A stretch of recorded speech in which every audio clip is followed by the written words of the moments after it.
The price of a night, the campus goddess had come to me, begging for help so she could buy a limited edition motorcycle for her golden boy. Her eyes were red, tears streaming down her face like a tragic heroine in a movie. Silas, please. If you just lend me $7,000, I'll do whatever you want. Watching her act so pathetic for another man didn't break my heart. Instead, it felt ridiculous. Fine, since she was walking right into it, why should I play the saint? I showed her no mercy, stripping away every ounce of that high and mighty pure girl persona she had curated for years. As the first light of dawn broke through the curtains, she reached out toward me, her eyes full of expectation. I took my time tightening my tie, and while she watched me with a stunned expression, I casually tossed a single quarter onto the nightstand. $7,000? Given the quality of service last night, that's barely enough for the bus fare home. The air was still thick with the heavy, messy scent of the night's reckless abandon. Lily Rivera sat on the edge of the pristine white sheets, her hair a tangled mess, her silk nightgown hanging loosely off her shoulders to reveal a constellation of dark red marks. Marks I had left there. Even now, her pale, stunning face held a post-intimacy flush, mixed with utter bone-deep shock. Silas, what the hell is this supposed to mean? Her hand trembled as she picked up the quarter from the nightstand. 25 cents. It was a piece of pocket change I'd pulled from my jeans before getting dressed. In the morning sun, the silver coin gave off a cold, metallic glint, looking like the punchline to a cruel joke. I stood before the full-length mirror, slowly adjusting my cufflinks. The man in the reflection looked indifferent, his lips curled into a faint, mocking ghost of a smile. The Silas Thorne who used to jump at her every command, the one who wouldn't even raise his voice at her, had died during the night. Exactly what it looks like, I said, turning to look down at her. That dignity you're so proud of? In my eyes, that's the market rate. Lily's face went deathly pale, as if I'd backhanded her across the room. She gripped the coin so hard her knuckles turned white, her voice rising to a shrill peak. Silas, you prick. If you didn't want to lend me the money, you could have just said so. Why would you humiliate me like this? Last night you promised me. You said if I stayed, you'd give me the money. I let out a soft chuckle and walked over to the bed. Lily instinctively flinched away, a flicker of genuine fear in her eyes. Look at that. Was this her version of love? Even her reflexes were programmed to avoid me. I leaned down, gripping her chin and forcing her to look me in the eye. I said I'd consider it. I never said I thought you were worth $7,000. Lily, we've been together for 4 years. Do you have any idea how much I've spent on you? At least 40 or 50 grand. You used to scream if I even tried to hold your hand too long, saying you wanted to save everything for our wedding night.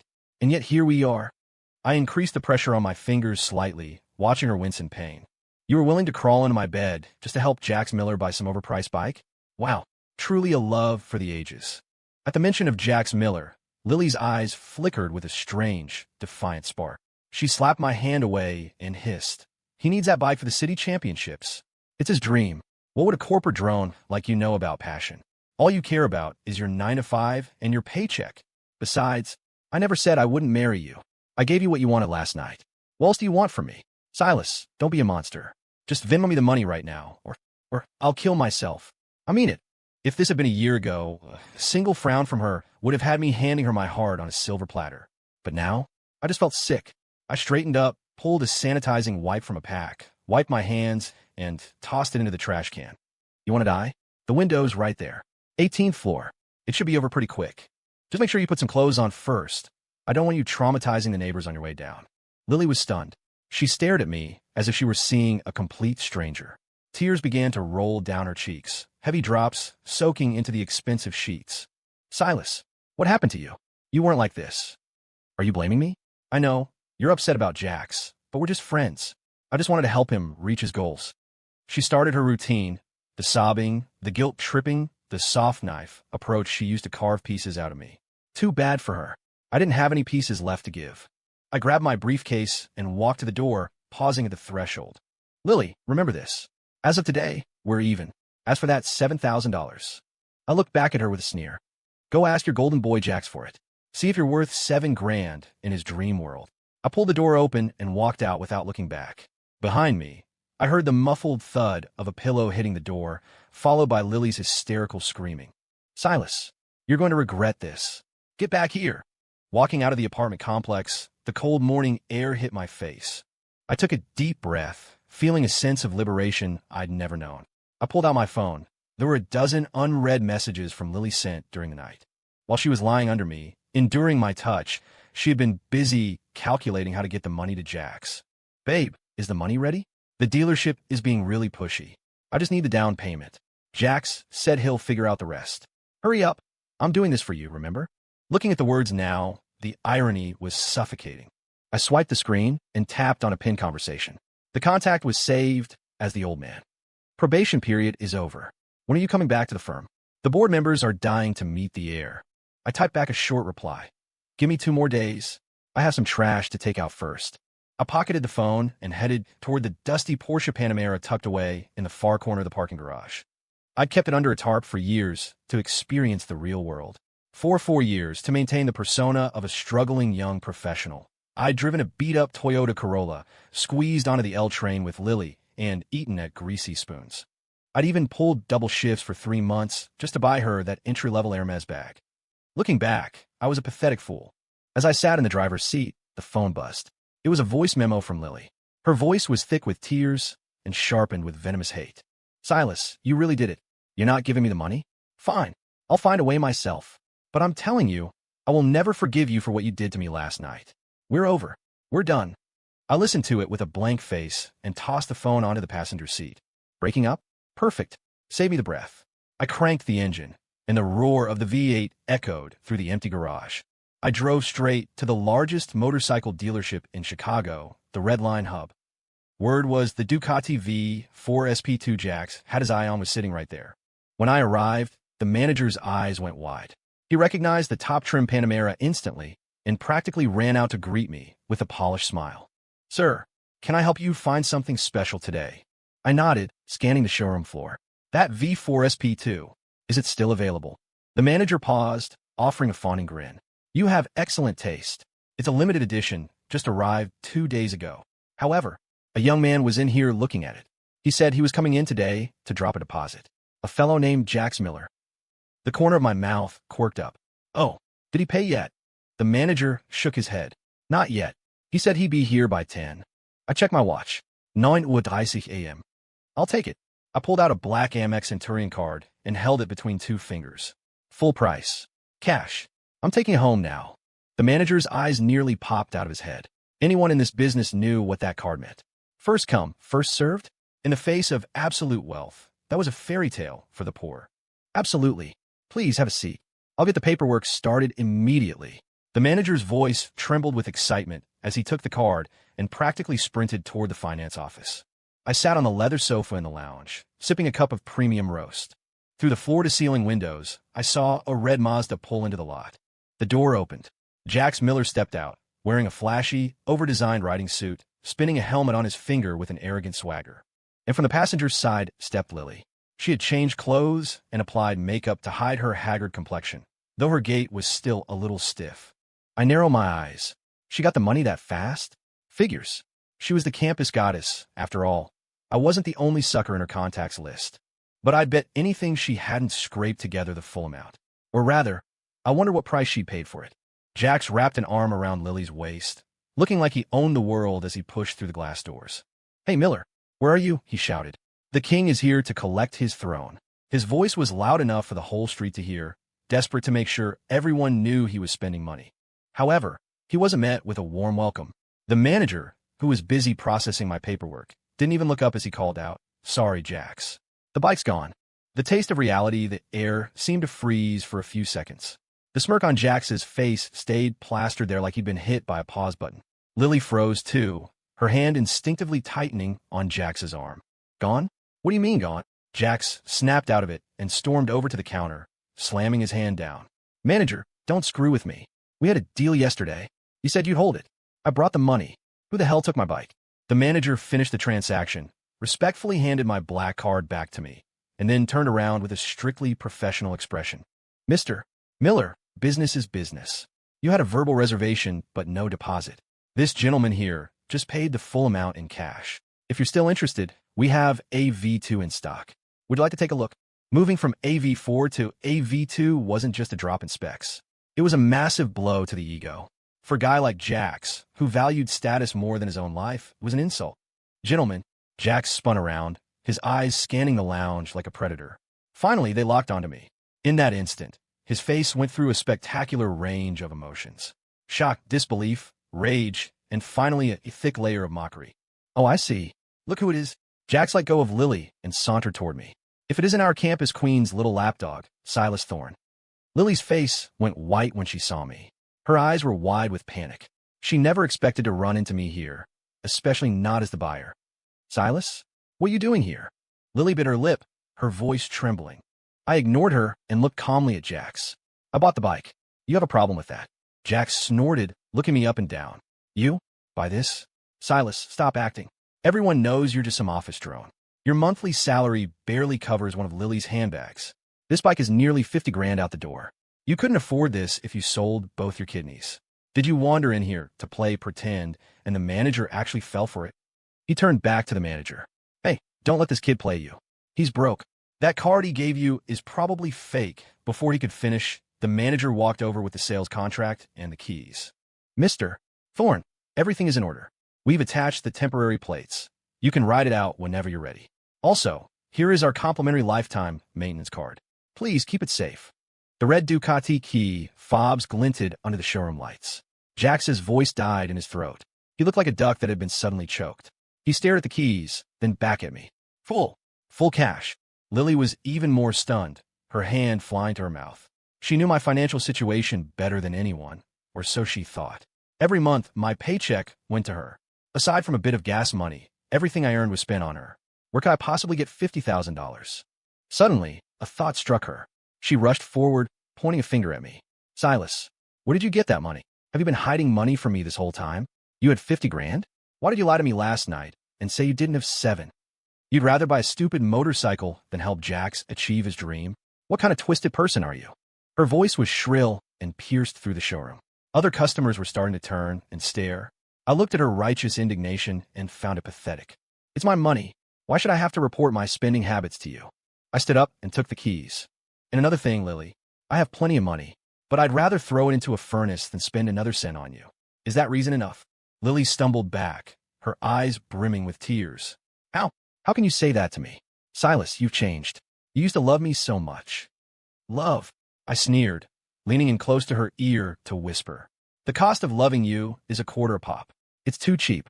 I'm not interested anymore. Lily's pupils shrunk. Shame, rage, and fear swirled in her expression. She instinctively raised her hand to slap me, but I caught her wrist mid-air. Don't start something you can't finish, I said coldly. Save those hands for the manual labor you'll be doing for your golden boy. I shoved her hand away and walked toward the red beast parked on the floor. Jax finally recovered his voice. He felt like his face was being ground into the dirt. In a Chicago bike scene, Jax Miller never took an L like this. Silas, you're dead meat. You think you can just steal my bike? Jax lunged toward me, but 2 uniformed security guards immediately stepped in his way. In a high-end dealership like this, the security was professional. Mr. Miller, please control yourself, the manager said coldly. Mr. Thorne is a VIP client. If you cause trouble, I'll have to call the police.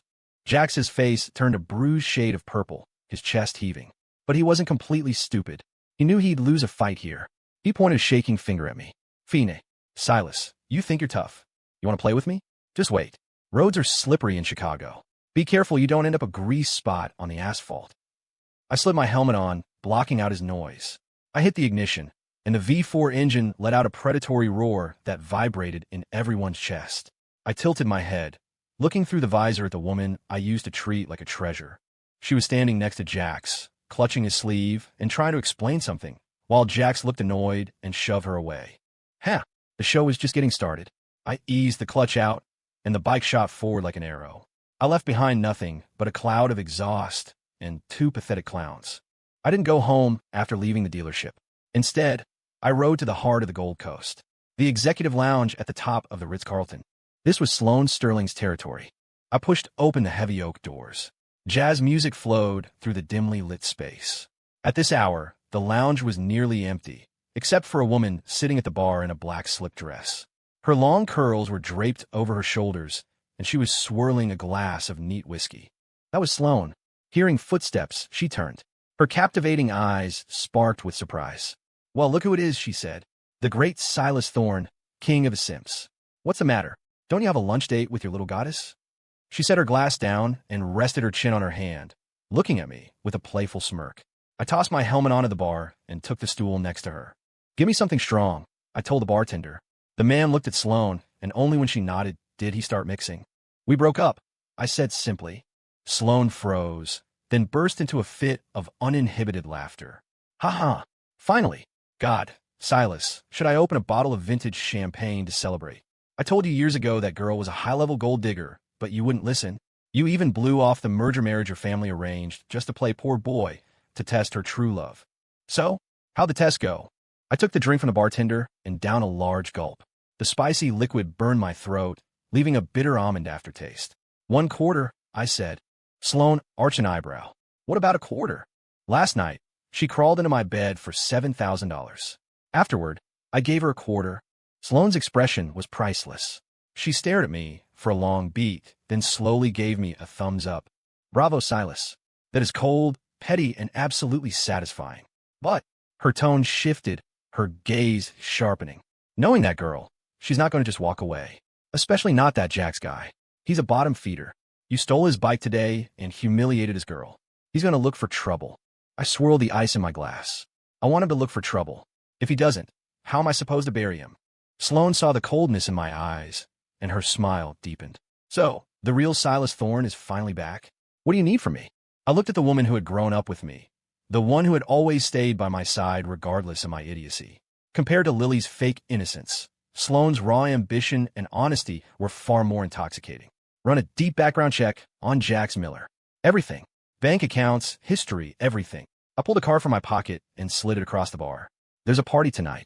I want to use your club. Sloan glanced at the card but didn't take it. She leaned in closer, her perfume filling my senses. The club is yours. But I don't want your money. I want you to promise me one thing. I looked at her red lips, only inches away. What?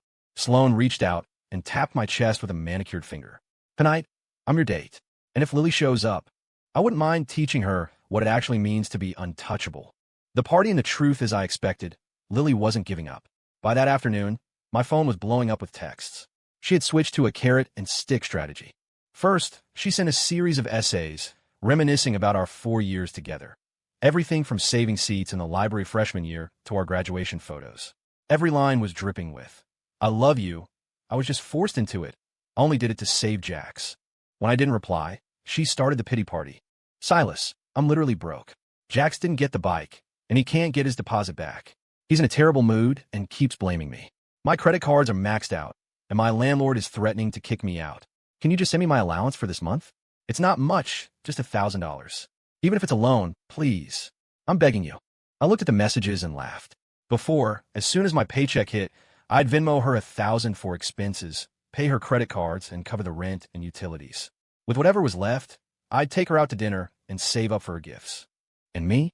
I ate at the cafeteria, smoked cheap cigarettes, and hadn't bought new clothes in 2 years. I had pampered her into a life of luxury, and in return, I'd raised a viper. I silenced the phone and tossed it aside. 8:00 p.m. The Velocity Club, the hottest spot in Chicago for trust fund kids and influencers. It was Jax Miller's favorite haunt. According to Sloan's intel, tonight was Jax's birthday party. He'd booked the biggest VIP table, bragging that he was celebrating his new ride. I had changed into a custom-tailored Tom Ford suit that made me look every bit the heir I was. Sloan was on my arm, wearing a deep V black gown and a sapphire necklace that probably cost more than Jax's entire life. She was breathtaking. The moment we walked in, all eyes were on us. Who is that? He looks familiar. Wait, is that Sloan Sterling? The Sterling heiress. Who's the guy? Since when has Sloan Sterling let anyone hold her like that? Amidst the whispers, I walked straight toward Jax's table. He was sitting there with his arms around 2 heavily made-up models, drinking heavily. And shockingly, Lily was there too. She was sitting in the corner like a shamed servant, holding a fruit platter and offering awkward, forced smiles to Jax's friends. When I appeared, Jax froze. Lily dropped a grape, nearly tipping the whole platter. Her eyes locked onto me, then immediately shifted to Sloan. It was that female instinct, a total realization of being outclassed in every possible way. The jealousy and insecurity in Lily's eyes were impossible to hide. Well, look who it is. Silas. Jax pushed the models aside and stood up, his voice dripping with venom. What's the matter? Buy one motorcycle, and suddenly you think you're in our league? This is velocity, man. Minimum spend here is 5 figures. Does your little piggy bank have enough for a single bottle? His friends burst into laughter. Lily stood up too, looking at me with a complex expression. Silas, why are you here? This isn't your scene. Just go home. She sounded like she was protecting me, but she just didn't want me to see her acting as Jax's doormat. I didn't acknowledge Jax's taunt or Lily's presence. I just snapped my fingers at the server behind me. This table is on me tonight, I said calmly. And bring Mr. Miller an ace of spades dragon set. Let's celebrate his dreams coming true. The club went silent. The dragon set, 6 bottles of Armand de Brignac. It was the most expensive package of Velocity, retailing for about $25,000. Jax's face drained of color. He talked a big game, but he usually just hung out at other people's tables or bought a few mid-shelf bottles to look cool. 25 grand? He couldn't pay that if he sold his car. Silas, stop acting like a big shot. Jax growled. You don't have the money for that. I didn't say a word. I pulled out my black card and handed it to the server. Nopin. Beep. The sound of the card clearing was crisp and audible even over the music. The server handed the card back with a look of pure reverence. Right away, Mr. Thorne, bringing the bottles now. Jax was speechless. Lily looked like she'd been struck by lightning. She stared at the card in my hand. She'd seen pictures of the Amex Centurion on Instagram, the black card. It was a symbol of the global elite. It wasn't just rich money. It was wealth money. Silas, you. Lily's voice shook. Who are you, really? I took a glass of champagne from Sloan and swirled it. I looked at Lily's pale, trembling face with total indifference. Who I am doesn't matter. What matters is, I pointed at the bottles being brought to the table. This champagne cost more than 3 of those Ducatis. It's a shame. I'd rather pour it down the drain than spend a single penny on you. Lily, tell me, do you feel like you're even worth that 1 quarter now? The music in the club was still pounding, but our corner was a tomb. The neon lights swirled over everyone's faces, making them look like caricatures. Jax's friends, who had been laughing a moment ago, were now dead silent, their eyes filled with fear and a sudden urge to suck up to me. The 2 models who had been all over Jax were already scooting away, trying to catch my eye. This was reality. Money was the ultimate filter. Lily was shaking. She looked at me, tears welling up, but they didn't fall. This time, she wasn't faking it. She was genuinely horrified. She had always thought I was a corporate slave who had to kill himself for a $5,000 paycheck. She'd enjoyed that feeling of superiority, treating my sacrifices as her birthright and my dignity as a floor mat. And now, the punchline was on her. Silas. Lily took a shaky step toward me, trying to grab my hand. Is there some kind of misunderstanding? If you're this wealthy, why didn't you ever tell me? If I'd known, I would never have. She was cut off by Sloan's sharp, melodic laugh. Pfft. Oh, I can't. I literally can't. Sloan wiped a tear from her eye. Honey, are you actually saying that if Silas had told you he was a multimillionaire, you wouldn't have gone and slept with this fake rich loser? That is the most honest gold digger confession I've ever heard. Sloan's voice wasn't loud, but every word was a needle. Lily's face turned a deep, humiliated red. You, who are you? This is between me and Silas. Stay out of it, she screamed. Sloan stood up slowly and walked over to Lily. She was taller, and her presence was like a physical weight, crushing the air out of Lily's lungs. Who am I? Sloan reached out and flicked Lily's ID badge, which she'd used to get into the VIP section. Lily Rivera, administrative assistant at the university. Making what, 40 grand a year? This dress is a DH-Gate knockoff, isn't it? The stitching is coming apart at the hip. Sloan let go of the badge with a look of disgust. You don't need to know who I am. You just need to know that Silas is with me now. And you? You aren't even fit to carry his gym bag. You? Lily's voice broke as the tears finally fell. She turned to me, her eyes pleading. Silas, are you just going to let her humiliate me? For years, Silas. Does that mean nothing compared to her? I looked at her coldly. For years? Lily, you tell me. In those 4 years, did you ever buy me so much as a bottle of water? On my birthday, did you ever even cook me a meal? No. You only came to me when you needed money or when your vanity needed a boost. Now you want to talk about feelings. It's too late. I turned away from her and looked at Jax, who was sweating and hadn't said a word. So Jax, how's the champagne? Oh, I forgot to tell you. That Ducati at Redline? It was a lemon, a factory return with a cracked frame. Why else do you think a limited edition was just sitting there available? But even a lemon was too expensive for you, wasn't it? I hear that Porsche 718 you drive is a rental. $500 a day, $2,000 deposit. Did the money Lily gave you last night even cover the extension on the rental. Jax's pupils blown wide. I just strip him naked in front of everyone. You're full of it, he stammered. My family has millions. I don't rent cars. I smiled and pulled out my phone, tapping a file. I mirrored the screen onto the club's giant display above the DJ booth. Jackson Miller, unemployed. Assets, none. Real estate, none. Credit card debt, $45,000. Private loans, $28,000. Multiple police reports for romance, scams, and fraud. The room erupted. Everyone stared at Jax like he was a pile of trash. The aftermath, even the models who were touching him seconds ago, jumped away as if he had the plague. One of them actually spat on the floor. Scumbag. A total fraud. Gross. Jax's face was bloodless. He tried to rush the DJ booth to turn off the screen, but the security guards tackled him to the floor. Lily stared at the screen, her world crumbling. For this man, she had betrayed the person who loved her most. She had sold her body and her soul. It was all for a broke-con artist who was drowning in debt. No. It can't be, Lily whispered, staggering back. She suddenly lunged at Jax, grabbing his collar. Jax, tell me it's a lie. Tell me. You said you were a millionaire. You said we'd go to Paris. You said you'd buy me a house. I gave you everything. I cheated for you. How could you be a fraud? Jax had nothing left to lose. He shoved Lily away with such force, she hit the alcohol-slicked floor hard. Get off me, you bitch, he screamed. Yeah, I lied. So what? You're the one who's obsessed with money. You wouldn't have looked at me if you didn't think I was loaded and gave me everything. You sold yourself for $7 grand last night. I've never met a woman as pathetic as you. Jax's words were like daggers to her heart. She sat there on the floor, her fake designer dress soaked in spilled drinks and filth. She looked like a stray dog. She looked up through her tears at me, sitting on the plush sofa. I looked back with a face like stone. To me, she was just a stranger now. Silas. She reached out a hand toward me, like a drowning person reaching for a straw. Help me. Please take me home. I know I messed up. I really know it now. I'll love you for real this time. I'll do anything. I'll cook. I'll clean. I'll give you a family. Please, Silas, don't leave me here. I set my glass down. I stood up, straightened my suit, and took Sloan's hand. Let's go, I said. The air in here is getting foul. Sloan nodded gracefully and leaned into me. We walked out together. I didn't look back at the girl on the floor even once. Behind us, I could hear Lily's heart-wrenching sobs and the mocking laughter of the crowd. After that night, Lily became a local legend for all the wrong reasons. The video of her breakdown at Velocity went viral in the university groups. Even though it was taken down eventually, the damage was done. The goddess who dumped a millionaire for a fraud was the joke of the year. I didn't keep track of her.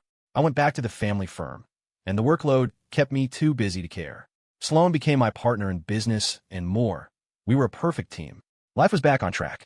Until 2 weeks later, Lily cornered me in the lobby of my office building. She had lost a lot of weight. Her skin was sallow, and the goddess glow was completely gone. She was wearing a faded t-shirt and holding a plastic Tupperware container. When she saw me, her eyes lit up, and she ran over. Silas. The security guard moved to stop her, but I waved him off.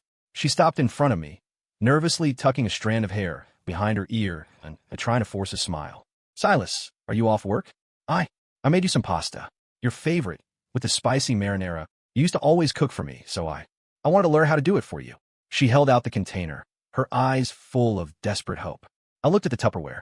Back then, I used to spend hours in the kitchen, sourcing the best ingredients just to make her a meal she'd usually complain about anyway. Now, she'd finally learned to cook. Too bad I wasn't hungry. No thanks, I said coldly. My tastes have changed, and the company has a catering service. Lily's hand froze in the air. She bit her lip, her eyes turning red again. Silas, are you still mad? I'm done with Jax, I swear. I even went to the doctor. I'm clean. Silas, I'm still the same girl. Can't you just give me one more chance? I know you're rich now, but I'm not here for the money. I realized I can't live without you. I've spent every day for the last 2 weeks thinking about us, about how it used to be. She reached out to grab my sleeve. I stepped back. Lily, some things, once they're broken, they stay broken. Even if you glue them back together, the cracks are all people see. Besides, I pointed to the black Rolls-Royce idling at the curb. The window rolled down, revealing Sloan's stunning face. She gave Lily a victorious, pitying smile. I have someone who cooks for me now, and she's a much better chef than you'll ever be. Lily looked at Sloan, and the last bit of light in her eyes died out. She knew she could never compete, not in status, beauty, or character. She had lost everything. Silas, She choked out. Is it really over? I didn't answer. I turned and walked to the car. I climbed in and closed the door. Drive, I told the chauffeur. As we pulled away, I looked in the side mirror. Lily was still standing there, clutching her Tupperware like a statue. I felt nothing. No satisfaction, no revenge high. Just indifference. When you truly move on, even hate is too much effort. Later, I heard Lily quit her job and move back to her small hometown in the Midwest. Some say she got married to a local guy. As for Jax Miller, he was picked up by the cops for grand larceny and wire fraud. He's looking at 5 to 10 years. I didn't care enough to check the sentencing. One evening, Sloan and I were walking along the Chicago Riverwalk. The city lights were reflecting off the water. Sloan stopped and looked at me. Silas. Yeah. Do you still hate her? I paused and smiled. I reached into my pocket and pulled out a coin. It was the same quarter from that morning in the apartment. I kept it as a reminder of the man I used to be. I flipped it into the air, a silver arc against the night sky. Plop. It vanished into the dark water of the river. No, I said, taking Sloan's hand. She isn't worth the energy. Story complete.